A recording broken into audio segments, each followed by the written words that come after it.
Hi, I'm Patty Hall with Hanover Safe Place, and I wanted to talk to everybody today a little bit about personal safety at Beach Week.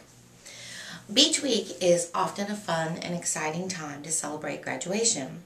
Unfortunately, for far too many, the memories are painful because of traumatic or disappointing experiences. Having meetings beforehand for both the parents and the teens and combinations to make decisions and set rules is really important. During these meetings, you can get agreements on some of the following, like determining who is going to be staying in which rooms, talk about respecting personal space. For example, if two people are sharing a room and one wants to bring someone that they have met or a dating partner over to spend the night, what are the expectations? Determine, where visitors are allowed to go in the house. You can also discuss things like dividing up chores, who is going to be doing the dishes, who's going to be cooking, shopping, and cleaning up. If there's going to be parties, what are the expectations of all the housemates? How are disagreements going to be handled? And what happens if any property destruction occurs or someone's money disappears? These are only some of the issues that you can determine and discuss and agree upon during meetings that can occur before you go to Beach Week. But personal safety is not something that teens and parents think about when planning for Beach Week. After all, this is a week of fun with your closest friends. I would like to share some experiences that have been told to me, as well as some tips to decrease personal risk for people going on Beach Week. While we want to trust our friends, it always pays to be careful. Growing up, children are taught to be careful around strangers, and unfortunately, we hear instances all the time of people who were physically and sexually assaulted by a stranger. What teens and parents often don't think about is that 80% of sexual assaults are perpetrated by somebody that is known to the victim. Teenage years are a high-risk time for both males and females. There can be abuse or assault in dating relationships among friends, or the friend of a friend that you start talking to at Beach Week. I have had girls tell me about waking up the next morning in their beds, or strange ones, without underwear on, and not be able to remember what happened the night before. I've talked with a girl who went out with one of her girlfriends and met up with some guys in the house down the street. She got to know one of them well and was having a great time just hanging out with him when he decided to end their week with sex on the beach. It didn't matter to him that she didn't want the same thing. I've had a parent talk of how his daughter came home moody and depressed. After several weeks, she finally told him of how one of her guy friends that she had known for years showed up with his buddies at their house, and after a couple of drinks decided he wanted more than friendship, and how his friends helped him get her alone so that he could, quote, persuade her to have sex with him, and how he held her down when she said no. All of these girls and their families thought the same thing. This won't happen to me, or these things happen to other people. But they do happen, and they happen to families in Hanover County. Very few guys get up in the morning and say, I think I'm going to rape somebody today. But as they're getting ready to go out to a party or out on a date, they may very well be thinking, I'd really like to have sex tonight. What can I do to make that happen? Maybe a few drinks, get her away from her friends, get her alone. I can do some persuading. Look at it this way. If you have to manipulate the situation, is it really consensual? There is a prevailing myth that rapes are often spontaneous, or something that starts out innocent and gets out of control. That is not true. Most rapes are planned in advance. However, what we found is that the planner did not recognize that they were planning a rape. They saw it as planning to get sex. But there are college guys who know which week is Beach Week, and some actually plan to go down there and pick up high school girls. You think they're not thinking about sex and how they're going to get it? Or the guy who has been dating his girlfriend for 6 months but rarely has time alone with her at home because their parents and their siblings are already there. Isn't thinking about how his girlfriend and her friends are in a house only a mile down the road and that there are no adults there to keep them from being alone all night. Now, if you have a consenting party, that's one thing. Or are you making assumptions that that's what the person you're with wants to do too? How do you know? Have you talked about it? Another risk factor that Beach Week can create is an atmosphere where teens feel like they're separate from the real world. They may take risks that they wouldn't take at home, kind of like what happens at Beach Week stays at Beach Week.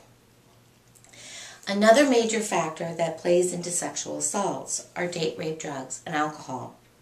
As many as 90% of sexual assaults involve alcohol in some way. People drink to give them confidence boost when they contemplate difficult situations. It lowers inhibitions and reaction times, and of course, it's easy to get. That is why it's the #1 date rape drug out there, and often one that the victim is a willing participant in. Girls are less likely to recognize the danger signs or stages when they are drinking, and guys who target girls or other guys know this. Girls often feel that if they are drinking, that no one will believe that they were sexually assaulted. They also feel they may be partially responsible. Virginia law, however, as well as in many other states, is explicit in that a person who is incapacitated is unable to give consent. Getting drunk can be a form of incapacitation. Therefore, if you have sex with somebody who has been drinking, you may be placing yourself at risk for being accused of or possibly convicted of rape. One girl shared that her friends started having trouble standing up after only 2 drinks at a party. A guy that she had been talking to told her friends that he would take her upstairs to her room to lie down, and they thought he was really sweet for helping her, even though some of them felt that something wasn't right.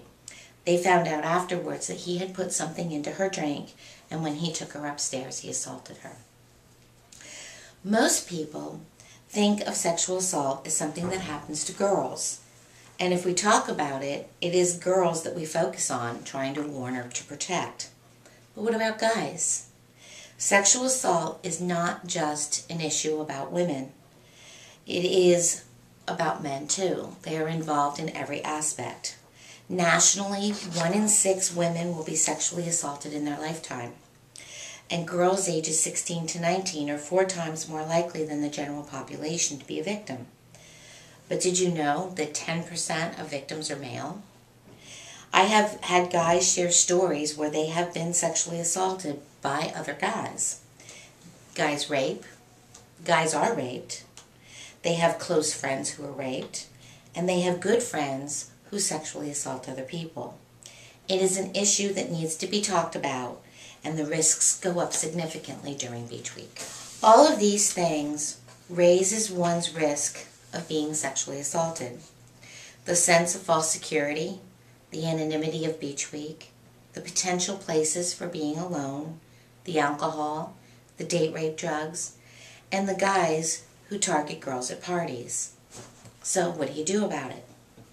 No one can make themselves 100% risk-proof, but there are things that you can do to reduce the risk. In acquaintance rapes, there are 3 identifiable stages that occur. The first one is called intrusion, or it's getting too close too fast. People who invade physical space, ask really personal questions very quickly, don't listen, watch for certain cues. Pay attention to those. The second one is desensitization. It's where, you think something doesn't feel right, but you think you don't want to make too much of a big deal about it because other people might be like, what? Okay, but you need to go with your gut. It's better to overreact than to underreact. The third is isolation, because once you get somebody by themselves, it's a lot harder for them to get away. And it's a lot harder for somebody else to hear and understand what might be going on.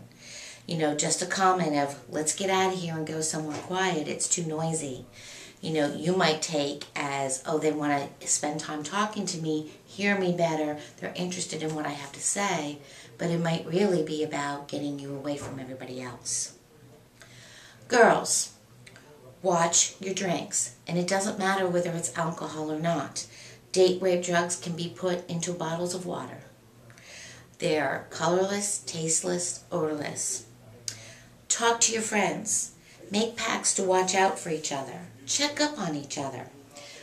If you see a friend going off with a guy, all right, and you know that that isn't something that she had planned to do, go talk to her. Make sure she's okay. Check up on her. Make your wishes and feelings known to your friends, your boyfriends, your girlfriends. Clear communication is one of the best defenses in terms of keeping yourself safe. Pay attention to your surroundings. Once you're isolated from everybody else, your risk goes up dramatically. But more than anything, you need to trust your instincts. If something doesn't feel right, it's not. You are not overreacting. Almost everybody that I have talked to who has been assaulted tells me that they had something that said to them, this doesn't feel right. But they didn't do anything about it. They didn't act on it because they either talked themselves out of it or they were afraid people were going to think they were overreacting. Guys, don't assume that you can't be a victim. Watch out for your friends and be thinking about what you're going to do if you see someone who is doing something risky. You don't want your friends to be victims, and you don't want them to put themselves in situations where they could be accused of assaulting someone. Talk to your girlfriends. Find out their feelings ahead of time and respect those feelings. Watch out for other guys that crash the party. Parents, talk to your kids. Talk about safety planning and risk reduction on both sides. Not only do we not want our daughters and sons to be assaulted, but we don't want our sons to be accused of assaulting. And for everybody, please, communication is key. When we make assumptions or we don't communicate accurately with people, that's where the problems come in. That's what puts people in danger more than anything else. Get affirmation. It's not about hearing the word no. It's about making sure that you get a yes. Hanover Safe Place is an agency that works with victims of domestic and sexual violence. We are available to come out and speak to parent groups, to student groups, to talk about risks, to talk about safety planning, and any other concerns that you might have concerning this subject. If you're interested in talking to me, I can be reached at 804-752-2728. And I hope for those of you who go to Beach Week have a great time and, more importantly, a safe time. Thank you.